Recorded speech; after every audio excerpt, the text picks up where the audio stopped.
Olá galera, tudo beleza? Espero que esteja tudo bem com vocês. E hoje nós iniciamos então um novo ciclo de estudos. E para começarmos, eu vou fazer uma breve revisão dos temas que vão cair na nossa P1, tá? São estes. Eu apresentei para vocês a definição de metafísica, as 4 causas aristotélicas, o pai da metafísica, né, o Aristóteles. Eu expliquei a metafísica na Idade Média, quais eram as principais questões que existiam na Idade Média, a metafísica na modernidade também, o Kant, que foi um desafio, eu lembro, mas eu vou retomar aqui os principais conceitos, e a crítica metafísica que Nietzsche faz. Terminamos por aí, tá? Então, eu vou tentar ser bem breve aqui, pessoal, porque eu espero mesmo que vocês leiam a apostila. Eu só vou passar aqui um direcionamento, uma espécie de roteiro mesmo de estudos. Então, metafísica é uma área da filosofia que estuda tudo aquilo que não está relacionado diretamente com o mundo físico. Então, está para além do mundo físico, metafísico, tá? Mas, conceitualmente, a metafísica estuda aquilo que não é empiricamente acessível, porém existe enquanto abstração. Vou dar um exemplo, um valor, um conceito como amor. Ele é metafísico à medida que eu não posso pegar o amor em essência e mostrar para você enquanto um objeto ou um fenômeno. Ele é apenas algo que se traduz a partir da relação de forças, né, dentro de um ambiente. Então, o amor é o resultado de forças entre seres, né? Então, de certa forma, o amor é um conceito metafísico. Mas eu também posso avaliar uma lei da física como algo que não existe de maneira empírica, porém pode ser utilizada como instrumento para ler de maneira abstrata a realidade. Então, a metafísica ela está no campo do abstrato, tá? Pensando nessa relação entre físico e metafísico, o Aristóteles ele vai entender que a realidade ela está composta por uma dinâmica de ato e potência. O que é isto? O ato é aquilo que já existe, que eu já posso descrever, já é um fenômeno dado. Isto é um ato. A potência é algo que ainda virá a ser, tá? É algo que está no estado de vir a ser. Por quê? Porque ainda não é ato, mas está em vias de ou está num processo causal de ser. Por exemplo, uma gestação. Eu tenho lá um óvulo que ele vai se desenvolvendo, tá? E a partir do momento em que você tem um ser ali, um indivíduo que surge. Então, potencialmente falando, o óvulo germinado, ele é um ser humano, mas ele ainda não é um ser humano. Ele ainda está na forma de um óvulo que está sendo ali desenvolvido, germinado.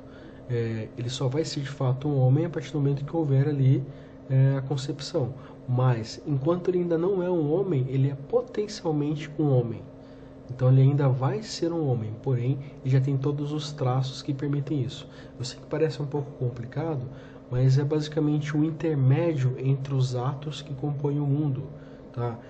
Não existem atos prontos, existem conexões entre ato e potência. Então o ato é aquilo que já aconteceu e a potência é o que potencialmente pode acontecer. Vou dar mais um exemplo para ficar bem claro isso aqui, para que possamos entender o que são as 4 causas.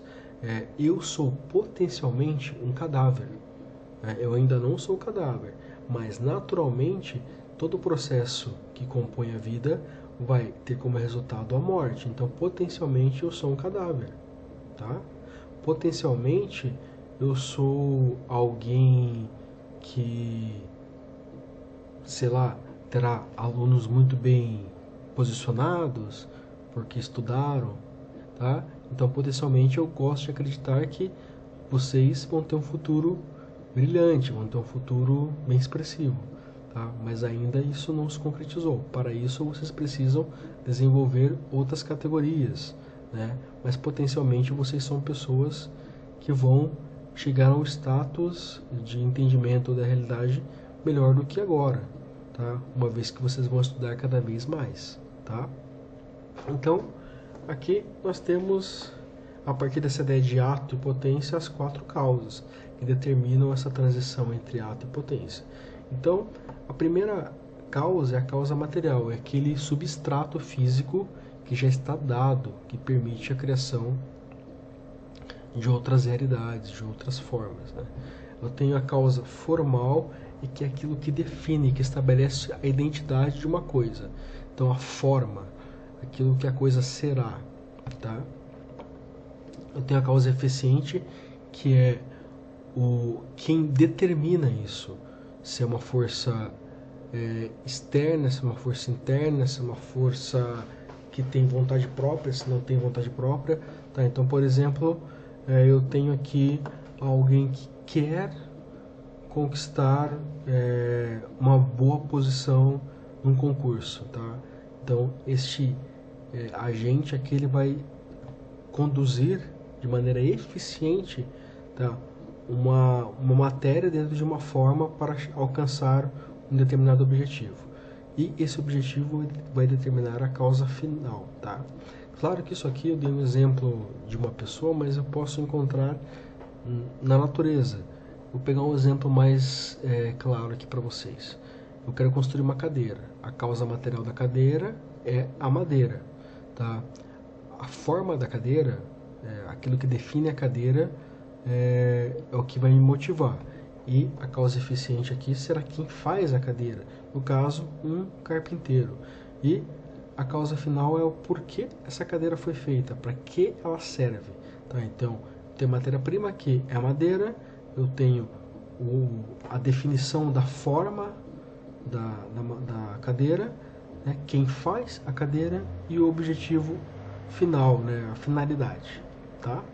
Ficou claro isso, pessoal? Espero que tenha ficado claro. Vamos para o próximo tópico, que é a metafísica na Idade Média. Lembrem lá que eu falei para vocês que nós já temos uma conexão muito forte entre metafísica, ontologia, que é estudo dos princípios, né? Que é uma outra área correlata à metafísica, e também a teologia. Portanto, a metafísica, sim, ela está permeada, pelo menos na Europa, em uma boa parte do Oriente Médio, a uma tentativa de explicar o que é a essência do mundo, né? Por isso aqui, ente-essência, sendo que a essência última, por excelência, seria Deus, né? Então aqui nós temos uma discussão muito importante, que é a chamada querela dos universais. Já falei para vocês, os universais, essas categorias que explicam todo o mundo, os universais, elas realmente existem ou são um produto da nossa consciência expresso em linguagem, em categorias? Então essa é uma discussão que perpassa a Idade Média, tá? Nós temos ali Santo Tomás de Aquino, Guilherme de Ockham, Abelardo, Santo Anselmo. Todos esses teóricos vão tentar entender se de fato os universais eles existem enquanto tal, eles são independentes, ou eles são apenas um produto da linguagem. Eles são convencionados, eles são arbitrariamente determinados para explicar os universais.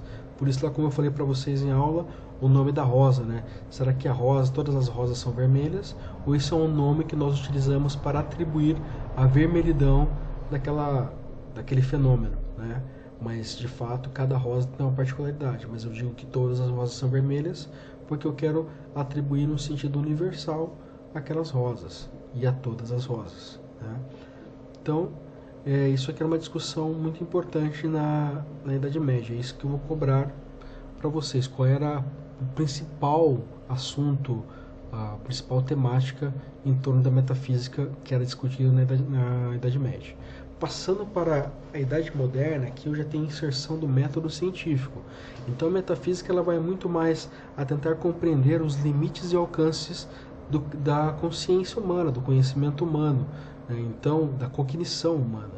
O que eu posso conhecer, qual é o método que eu utilizo para chegar com maior precisão à verdade.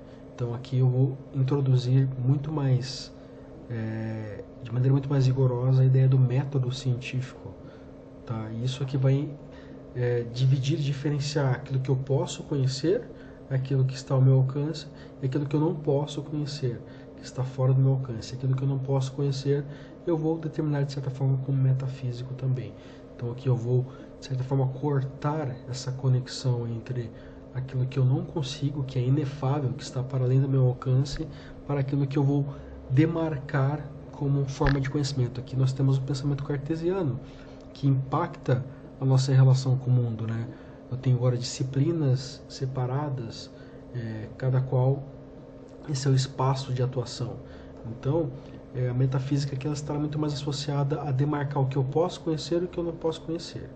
E o Kant vai fazer isso com as suas críticas. A crítica da razão pura e a crítica da razão prática. Porque ele vai determinar o seguinte, olha, não é que o conhecimento ele é inato, você já nasce conhecendo, ou o conhecimento ele é desenvolvido como uma tábula rasa.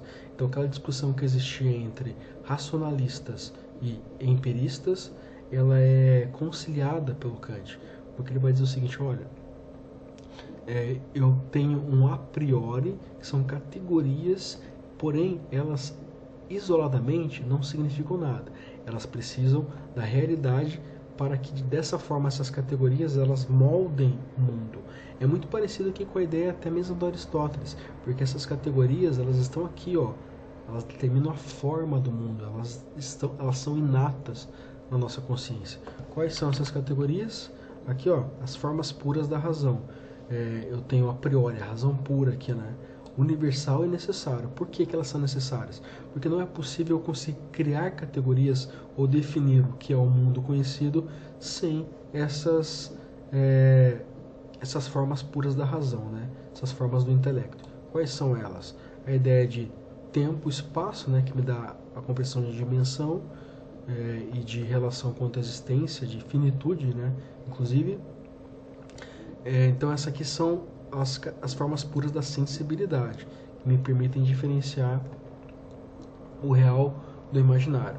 E eu tenho as categorias de entendimento, que são elas: quantidade, qualidade, relação e modalidade.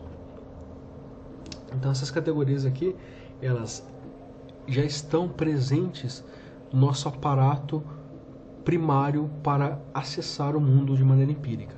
Então o que eu vou fazer?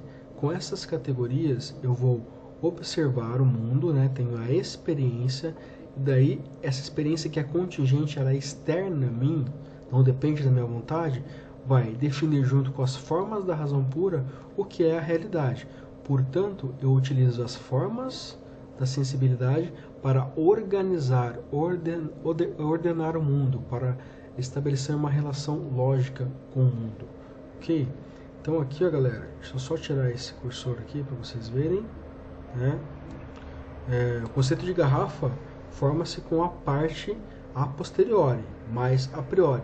Lembrando que a priori vem da experiência, mas não depende dela, tá? O que isso quer dizer? Que eu só vou definir o conceito de garrafa porque eu tenho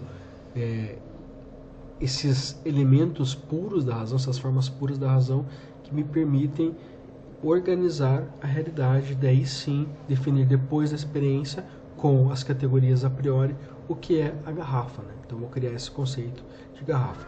Eu sei que é um pouco complicado, mas basicamente eu quero que vocês saibam que a posteriori é a experiência externa do mundo, tá? Ela passa pela minha capacidade de entender o mundo e de organizar o mundo, tá? Já o a priori está comigo, mas ele não existe sem o contato com a experiência. Enquanto não tiver contato com a experiência, ele está lá incubado, digamos assim, tá? Por isso que, desde que nós temos contato com o mundo, nós também temos contato com a experiência produzida pela organização deste mundo pelas formas puras do entendimento, tá? E por fim, galera, nós falamos lá de Nietzsche e a morte de Deus. Eu lembro que eu falei para vocês que o Nietzsche foi um grande crítico da metafísica, nem tanto pela parte epistemológica, muito mais pela parte dos valores, porque quando eu associo um valor como bem e mal a um princípio metafísico, fica muito fácil de refutá-lo e até mesmo de analisá-lo para entender qual é a mudança que ocorre em relação aos valores. Tá? Mas aqui a ideia de morte de Deus é porque, como eu li para vocês na sala de aula, o fragmento 125 da Gaia Ciência, né, do livro Gaia Ciência do Nietzsche, lá, lembram do homem louco que desce com uma lanterna, que nós lemos em sala? Aquilo lá representa o quê? Representa a ideia de que nós nos desconectamos de um princípio operacional dos valores com a modernidade. Então a modernidade matou Deus. Por quê? Se antes eu, na ausência de compreensão do cosmos, eu rezava, eu clamava a Deus, agora eu busco entender esse cosmos com a ciência. Então se antes eu rezava para o padre porque eu queria acabar com uma doença, agora eu busco pela medicina uma capacidade empírica. Por quê? Porque eu demarquei o que é real, o que eu posso mudar e o que eu não posso mudar. Então a ciência e a modernidade, o iluminismo mataram Deus. E nós fazemos parte disso, realizando a manutenção deste processo. Uma vez que cada vez mais nós temos acesso à tecnologia, a ciência nos permite olhar mais distante e nós tiramos o elemento externo, incompreensível e puramente abstrato da jogada. Cada vez mais nós focamos na parte objetiva e empírica e menos na parte abstrata relacionada a uma inteligência externa. Tá? Então, de certa forma, isto é a compreensão que Nietzsche traz de a morte de Deus. Não do ponto de vista da religião. A religião sempre vai continuar, a ideia de Deus, o conceito de Deus sempre vai continuar. Mas aqui, a compreensão de que Deus representa um ontos, um princípio necessário. Tá? Isso que foi morto pela a modernidade. A ideia de que Deus é um princípio necessário. Agora ele se torna apenas algo contingente. Ele pode ou não pode existir, tanto faz. Tá? Claro que isso aqui não parte por uma análise teológica estrita, né, em que considera Deus como um ser para além dessas categorias. Não, aqui Nietzsche está entendendo que nós utilizamos a mesma linguagem para entender o mundo, as mesmas contingências ocorrem, tá? E portanto eu devo respeitar este processo de contingências que eu posso observar e definir, tá? Então, pessoal, para não ficar muito estendido o vídeo, eu acho que é isso, tá? Leiam a apostila e se surgir alguma dúvida, eu estou à disposição, tá? Então, pessoal, espero que vocês estejam bem. Até a próxima aula. Até mais.